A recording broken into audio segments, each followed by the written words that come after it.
Berdiri siap. Bersalam kepada guru.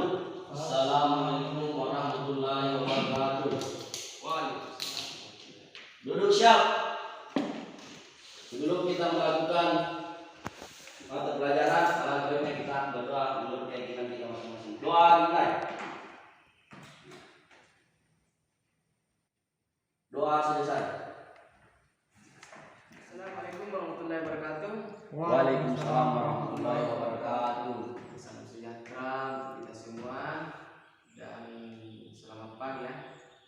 Pertama-tama mari kita panjatkan puji syukur terhadap Tuhan Yang Maha Esa atas segala nikmat yang kita bisa berkumpul di tempat ini dalam rangka proses belajar mengajar ya.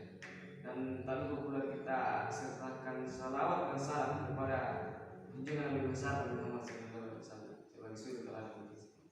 Baik anak-anak, sebelum kita memulai pelajaran, di sini saya akan mengabsen dulu ya. Saya Pak. Ikramah Hai Pak. hadir. Iman Ghazali Hadir Pak. Bahrul Aziz Dan Pak. Dardik, Yusuf Safrul. Masih di luar Pak. Belum masuk. Kurang bisa lihat ini. Ya Pak. Saldi Nandar. Hadir Pak.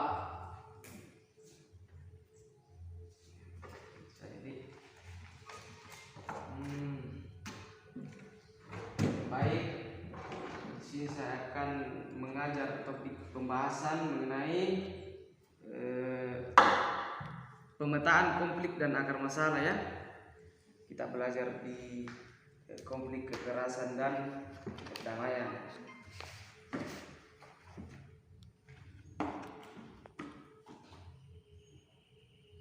Untuk anak-anakku, tolong keluarkan buku dan pulpen masing-masing agar supaya Anda dapat mencatat hal penting yang saya jelaskan. Baik anak-anak, di sini akan saya jelaskan pada materi hari ini. Kita akan membahas tentang yang pertama pengertian pemetaan konflik ya. Pemetaan konflik.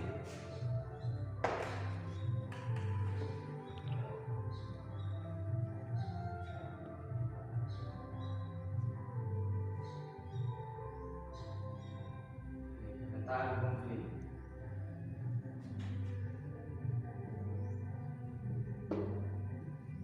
Pemetaan konflik.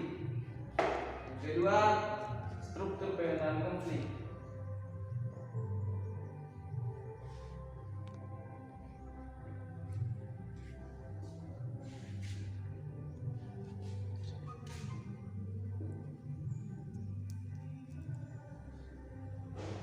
Struktur pemetaan konflik.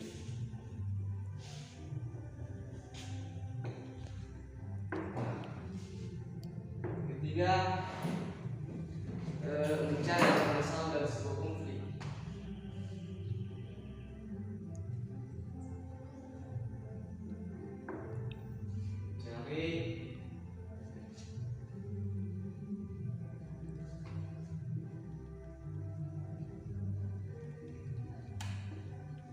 Cari apa masalah sebuah konflik. Dari tiga sub di atas saya akan menjelaskan yang pertama nih, pemetaan konflik. Pemetaan konflik ini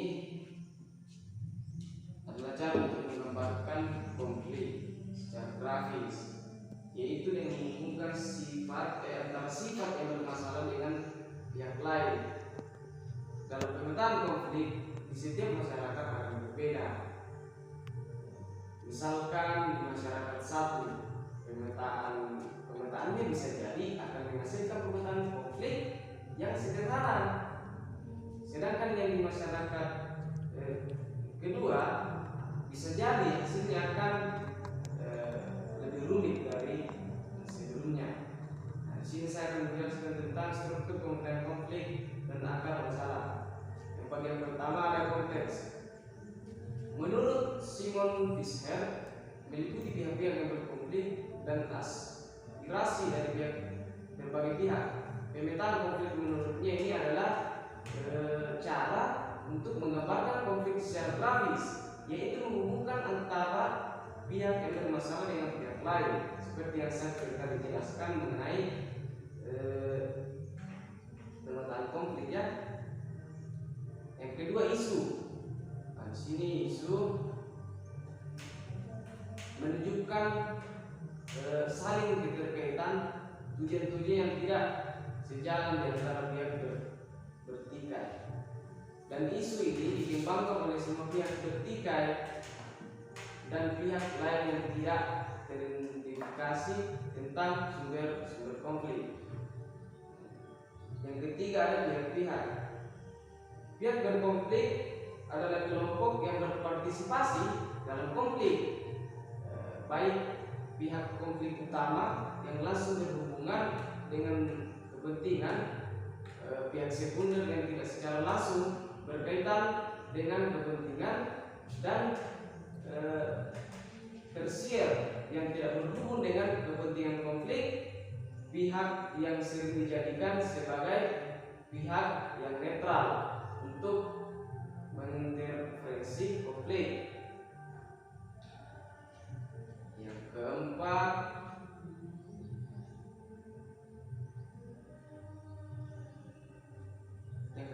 dinamika. Dinamika di sini menurut Simon Fisher, tahapan dinamika konflik meliputi hal ada 4, yaitu prakonflik, yang kedua konfrontasi, yang ketiga krisis, yang keempat pasca konflik. Nah, kemudian sudah bisa jelaskan mengenai struktur pemetaan konflik yang 4 itu. Kemudian kita akan membahas tentang yang nomor 3, mencari akar masalah dari sebuah konflik. Nah, di sini kalian perlu catat untuk mencari akar masalah dari sebuah konflik ya. Yang pertama, perbedaan antara individu, misalnya perbedaan pendapat atau perasaan. Hal ini dapat menimbulkan konflik. Nah, itu tadi perbedaan pendapat dan perasaan, dapat menimbulkan konflik. Yang kedua, perbedaan kepentingan. Nah, kepentingan baik itu kepentingan ekonomi, kepentingan sosial, politik, dan lainnya. Misalnya terjadi konflik antara partai, itu contoh mengenai kepentingan. Yang kedua, perbedaan antara budaya seperti pola pikir dapat menyebabkan terjadi konflik. Misalnya perbedaan pendapat tentang budaya marah antara orang tua dan anak. Yang keempat, perubahan sosial yang berlangsung cepat yang akan mengubah nilai-nilai dalam masyarakat ini akan menyebabkan munculnya kelompok-kelompok yang berbeda. Pendirian masyarakat reformasi. Sebagai masyarakat ada yang bisa menerima dan ada yang belum bisa menerima perubahan. Ya, baik anak-anak, kita tadi saya sudah jelaskan mengenai 3 pembahasan materi pada hari ini ya. Apakah ada dari anak-anakku yang ingin bertanya? Saya Pak, saya mau bertanya Pak. Oke, bagus, silakan. Kan tadi saya Pak belum terlalu paham mengenai tentang struktur pemetaan konflik. Jadi bagaimana maksudnya itu Pak, pemetaan konflik Pak? Mungkin itu saya Pak. Oh, pemetaan konflik. Iya Pak. Oh, strukturnya nih. Iya Pak. Di sini ada 4 struktur ya. Struktur pemetaan konflik. Ketika kita mau memetakan konflik itu ada 4 di sini. Yang pertama itu konteks. Toh, kita tahu konteksnya apa? Isu. Yang kedua isu. Nah, yang kedua isu itu masalah toh. Yang ketiga pihak-pihak. Pihak mana yang terlibat? Apakah pihak ini, pihak itu toh? Yang keempat dinamika. Yang sudah saya tadi jelaskan. Mungkin itu bisa menjawab anakku. Iya Pak. Pertanyaannya ya. Iya Pak. Pemetaan konflik merupakan merupakan salah satu teknik atau